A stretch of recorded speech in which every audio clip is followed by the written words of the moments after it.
दोस्तों, कर्म और फल के बारे में गीता में भगवान श्री कृष्ण ने जो उपदेश दिया था वह केवल एक धार्मिक पाठ नहीं था, बल्कि एक गहरे जीवन दर्शन की ओर इशारा करता है। यह सिद्धांत हमारे जीवन की चुनौतियों और संघर्षों से जुड़ा हुआ है और आजकल के कलयुग में इसकी महत्ता और भी बढ़ गई है। इस कहानी में हम देखेंगे कि कैसे एक व्यक्ति ने कर्म के फल से ऊपर उठकर अपने जीवन की दिशा बदली और अंत में उसे गीता के उपदेशों का वास्तविक अर्थ समझ में आया। शुरू करने से पहले आप हमारे चैनल दादी माँ की कहानियों को लाइक, सब्सक्राइब जरूर करें और बेल आइकन जरूर दबा दें ताकि आपको हमारी अपडेट वीडियो की नोटिफिकेशन मिलती रहे। तो आइए शुरू करते हैं।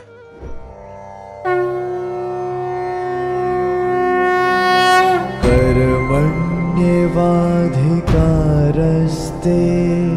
मा फलेषु कदाचन मा कर्मफलहेतुर्भुः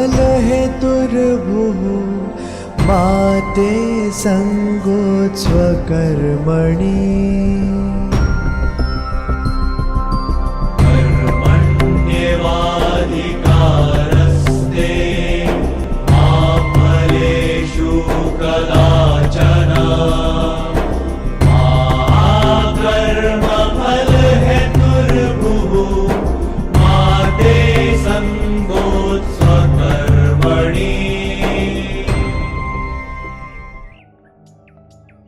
कृष्ण द्वारा अर्जुन को गीता में दिए इस उपदेश को आज के कलयुग के नजरिए से एक कहानी के माध्यम से समझते हैं। एक छोटे से गांव में अर्जुन नामक एक युवक अपने परिवार के साथ खेतों में काम करता था। अर्जुन के माता पिता मेहनती किसान थे और उनका पूरा जीवन भूमि की सेवा में व्यतीत हो रहा था। अर्जुन का भी सपना था कि वह अपने परिवार को गरीबी से बाहर निकाले, लेकिन वह जितनी भी मेहनत करता उसके परिणाम को देखकर वह काफी निराश हो जाता। उसे अपने द्वारा किए गए कर्मों के फल से कभी संतुष्टि नहीं मिली। वह सोचता था, क्या मेरी मेहनत कभी रंग लाएगी?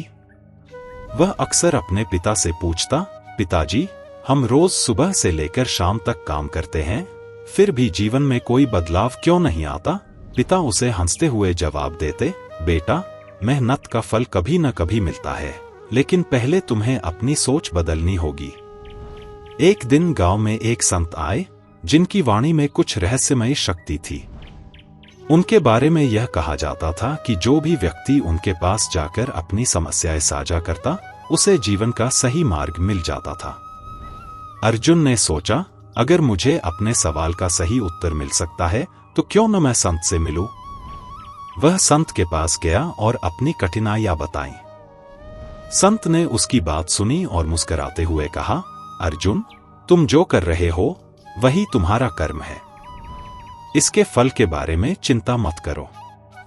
गीता का संदेश यही है कि तुम्हें अपने कर्म में समर्पण के साथ लगे रहना चाहिए, फल तो भगवान पर छोड़ दो। अर्जुन ने संत की बातों को ध्यान से सुना, लेकिन उसका मन संतुष्ट नहीं हुआ। वह सोचता रहा, कैसे मैं बिना परिणाम की चिंता किए सिर्फ कर्म करूं? संत की बातें उसे समझ में नहीं आईं। समय बीतता गया, अर्जुन की मेहनत जारी रही, लेकिन गांव में अकाल का असर बढ़ने लगा। खेतों में फसलें सूखने लगीं और गांव में संकट गहरा गया। अर्जुन का जीवन कठिन हो गया था, उसकी मेहनत का कोई परिणाम नहीं दिखता था। अब उसकी निराशा और बढ़ गई थी। वह सोचने लगा, मैंने इतना काम किया लेकिन सब कुछ बर्बाद हो गया। क्या मेरी मेहनत का कोई मतलब है? एक दिन जब अर्जुन इस निराशा में डूबा हुआ था, वह फिर से संत के पास गया। वह संत से कहने लगा, मैंने तुम्हारी बातों को सुना, लेकिन परिणाम तो वही हैं जो पहले थे। मेरी मेहनत कहीं नहीं जा रही है, अब क्या करूं? संत ने उसे शांतिपूर्वक देखा और कहा, अर्जुन, परिणामों पर चिंता मत करो, तुम्हारे कर्म ही तुम्हारा मार्गदर्शन करेंगे। एक दिन तुम समझोगे कि फल की चिंता न करना कितना आवश्यक है। तुम्हें फल की अपेक्षा नहीं करनी चाहिए, तुम्हारा ध्यान केवल कर्म पर होना चाहिए। अर्जुन की आंखों में अब भी एक सवाल था, लेकिन संत के शब्दों में कुछ ऐसा था जो उसे कहीं न कहीं खींच रहा था। उसने सोचा, अगर मैं परिणामों की चिंता करना छोड़ दूं और सिर्फ मेहनत करता रहूं तो क्या होगा। अर्जुन ने अपने मन में ठान लिया कि वह गीता के उपदेशों को पूरी तरह से आत्मसात करेगा। उसने अपनी मेहनत में और भी अधिक समर्पण दिखाना शुरू कर दिया। अब वह केवल खेती में नहीं बल्कि अन्य कार्यों में भी अपने प्रयासों को ईमानदारी से करता। लेकिन इस बार उसने फल की चिंता छोड़ दी। वह अब बिना किसी अपेक्षा के बस काम करता था। एक दिन अर्जुन जब खेतों में काम कर रहा था तो अचानक एक अजनबी व्यक्ति गांव में आया। वह व्यक्ति विशेष रूप से अर्जुन के पास आया और उसे कुछ बताने लगा। अर्जुन, उसने कहा, तुम्हारे खेत में एक पुराना खजाना दबा हुआ है जो तुम्हारी मेहनत के फल स्वरूप तुम्हें मिलेगा। अर्जुन चौंक गया, क्या कह रहे हो आप? यह तो अविश्वसनीय है। व्यक्ति ने मुस्कुराते हुए कहा, तुमने जो मेहनत की है और जो ईमानदारी से काम किया है उसका फल अब मिलना शुरू होने वाला है। वह खजाना तुम्हारे कर्म का फल है जो तुम्हें अब मिलेगा।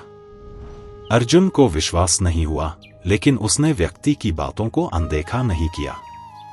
उसने उस स्थान पर खुदाई करना शुरू कर दी और कुछ देर बाद उसे वहां एक पुराना संदूक मिला।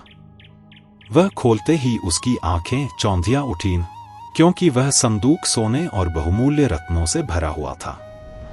अर्जुन ने यह खजाना देखा, लेकिन तुरंत उसका मन कहीं और चला गया। उसने सोचा, क्या यह सच में मेरे कर्म का फल है? लेकिन फिर उसे संत की बात याद आई और उसने निर्णय लिया कि वह इस खजाने को गांव के सभी लोगों में बांट देगा, क्योंकि उसने अब समझ लिया था कि कर्म का वास्तविक फल दूसरों की मदद करना है, न कि व्यक्तिगत स्वार्थ को पूरा करना। आज के कलयुग में, जहां प्रतिस्पर्धा, तनाव और जल्दबाजी की भावना हर व्यक्ति में बसी हुई है, अर्जुन की यह कहानी एक महत्वपूर्ण संदेश देती है। गीता के उपदेशों का पालन करके हमें यह समझना चाहिए कि कर्म और फल का निश्चय ही हमारे जीवन को सही दिशा में ले जाता है। गीता का यह संदेश हमें यह सिखाता है कि हम अपनी मेहनत में समर्पित रहें, बिना किसी परिणाम की चिंता किए। आज के मानव पर इसका प्रभाव यह है कि जब वह किसी काम में संलग्न होता है तो उसे हर हाल में सफलता की उम्मीद होती है। परंतु गीता हमें यह बताती है कि सफलता या असफलता हमारे हाथ में नहीं है, बल्कि हमारे कर्म और समर्पण में है। यदि हम अपने कर्म में पूर्ण निष्ठा के साथ लगे रहें, तो अंत में हमें किसी न किसी रूप में उसका फल जरूर मिलेगा, जैसा अर्जुन को मिला था। कुल मिलाकर गीता का यह उपदेश आज के समय में भी उतना ही प्रासंगिक है। अर्जुन की तरह हमें भी अपनी मेहनत को बिना किसी स्वार्थ के करना चाहिए और परिणामों पर ध्यान नहीं देना चाहिए, क्योंकि कर्म करने से ही जीवन में वास्तविक संतुष्टि और शांति मिलती है। अगर आपको यह वीडियो पसंद आया हो तो कृपया लाइक और सब्सक्राइब करना न भूलें। यदि आपके मन में और कोई सवाल हो तो हमें कमेंट करके बताएं।